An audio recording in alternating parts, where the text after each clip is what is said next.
વર્ષોથી કામ કરનારાઓ ચેતી જાય, તમને બ્લેકલિસ્ટ કરીશું, આખા રાજ્યમાં દેશમાં કામ નહીં કરી શકો. એ પ્રકારે અમારા ધ્યાનમાં અમરેલીમાં કેટલીક બાબત આવી છે. બરાબર રીતે કામ થાય એનું ધ્યાન રાખવાની જવાબદારી હું તમને આપું છું. બોલો, લોકસેવક ભારતીય જનતા પાર્ટીનો કેવો હોય એની શેરીમાં ગલોડીઓ માંદું પડ્યું, સંસદજી પર ફોન કર્યો.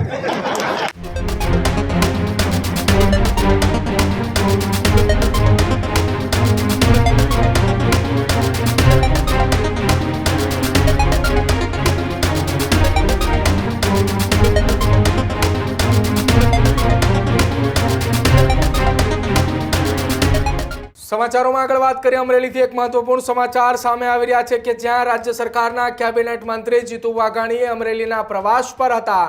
અમરેલીના એસટી બસના લોકાર્પણ કાર્યક્રમ દરમિયાન જીતુ વાઘાણીએ પોતાનું નિવેદન આપ્યું છે. અમરેલીમાં કેટલીક વાતોએ જીતુ વાઘાણીએ માર્ગ અને મકાન વિભાગમાં કામ કરતા કોન્ટ્રાક્ટરોની સામે લાલ આંખ કરી છે.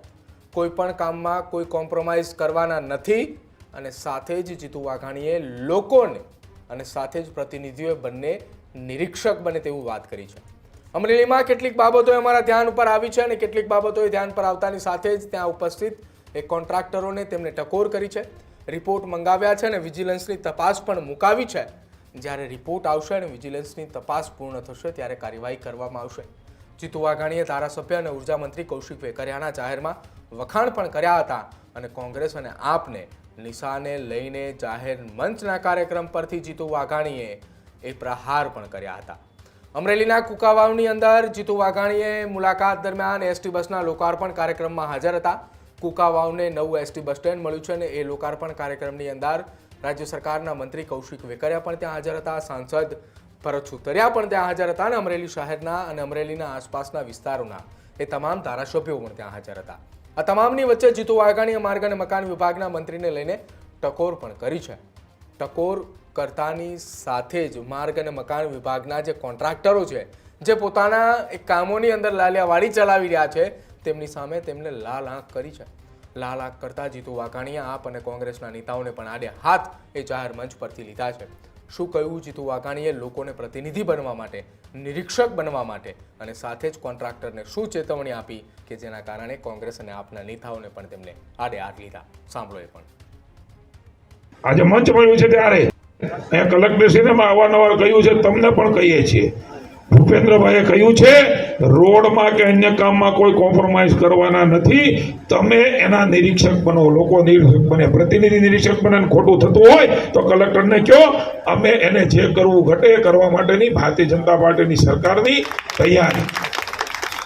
કશું જ ખોટું ચલાવવા માંગતા નથી. સુવિધાઓ વ્યવસ્થિત બને અને અમે ઘણા બધા એવા એક્શન લેવા જઈ રહ્યા છીએ. વર્ષોથી કામ કરનારાઓ ચેતી જાય, તમને બ્લેકલિસ્ટ કરીશું, આખા રાજ્યમાં દેશમાં કામ નહીં કરી શકો. એ પ્રકારે અમારા ધ્યાનમાં અમરેલીમાં કેટલીક બાબત આવી છે. તમને ભરોસો આપું છું પ્રભારી મંત્રી તરીકે, અમે એને છોડવાના નથી. મેં રિપોર્ટ મંગાવ્યા છે, વિજિલન્સની તપાસ મુકાવી છે. લોકોનું કામ છે ભાઈ, તમે કરો, તમે મહેનતના પૈસા કમાઓ, પણ તમે એ પ્રકારના લોકોના પૈસા લોહી ચૂસવા માટેના નથી. બરાબર રીતે કામ થાય એનું ધ્યાન રાખવાની જવાબદારી હું તમને આપું છું, કુકાઓ તાલુકાને આપું છું. તમે રખડવાળી કરજો, નેગેટિવ રીતે નહીં. સારું કામ થતું હોય તેને વધાવીએ. એનો અર્થ એવો નથી કે અમને કીધું છે એટલે હવે તમે આમ કરો ને તેમ કરો ને અમારું નથી માનતા, મારા ઘર પાસે નાનો એક રસ્તો બનાવી દો, ફરિયાદ ન કરીને આવું નહીં. સદભાવનાથી, શુદ્ધ ભાવથી એ પ્રકારના કામો એ આપણે કરવા જઈ રહ્યા છીએ. હું વાત કરતો હતો ગામડાની, અહીંયા ભરતભાઈ બેઠા, હમણાં આપણે કહેતા હતા, બોલો આજના દિવસમાં 300 ફોન ઉપાડ્યા. મેં કીધું અમરેલી એટલે અમરેલી. હો ભાઈ, આનંદ છે. કેટલી જાગૃતિ, સંસદજી કેટલો જાગૃત.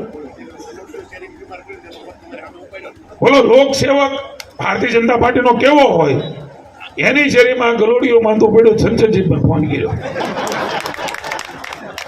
અમને આનંદ છે, અમારી તૈયારી છે. આ કોઈ ટીકાત્મક વાત નથી, અમને નહીં કરવા. આગેવાન તરીકે એમને કેટલો વિશ્વાસ છે.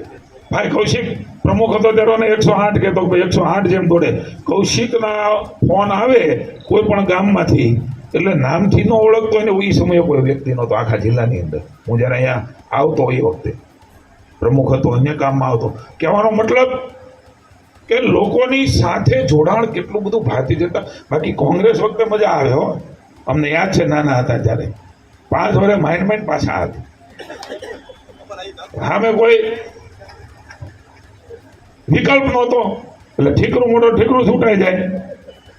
પછી ભારતીય જનતા પાર્ટી આપે ચૂંટીને કાઢ્યા અને મોકલ્યા અમને, અને એમના કારણે આપણું અંતર ઘટ્યું, અધિકારીઓનું અંતર ઘટ્યું. નરેન્દ્રભાઈ જે પ્રકારે કાર્યક્રમો આપ્યા એમના કારણે તળ ધરતી સુધી આપણે કામ કરી શકીએ. હવે તો કેવું થાય ખબર, ગામડામાં સ્ટ્રીટ લાઇટો આપી દીધી, માં નર્મદાનું પાણી ઘરે ઘરે આવી ગયું. પહેલા ડામર રોડ માટે ડિમાન્ડ થતી, હવે ગામમાં જાય ને કૌશિકભાઈ ને ભરતભાઈ અમારે જયવીન, રોડ તો કયો સીસી જોવે છે. લે સીસી આપો પછી બધા શું તમે ખબર, બ્લોક લાવો, બ્લોક પડખે બ્લોક જો પડખે ગામમાં બ્લોક છે એટલે અમારે બ્લોક નથી. સાહેબ કલ્પના કરો ગામડાનું સ્ટાન્ડર્ડ કેટલું હાઈ કરી દીધું આપણે.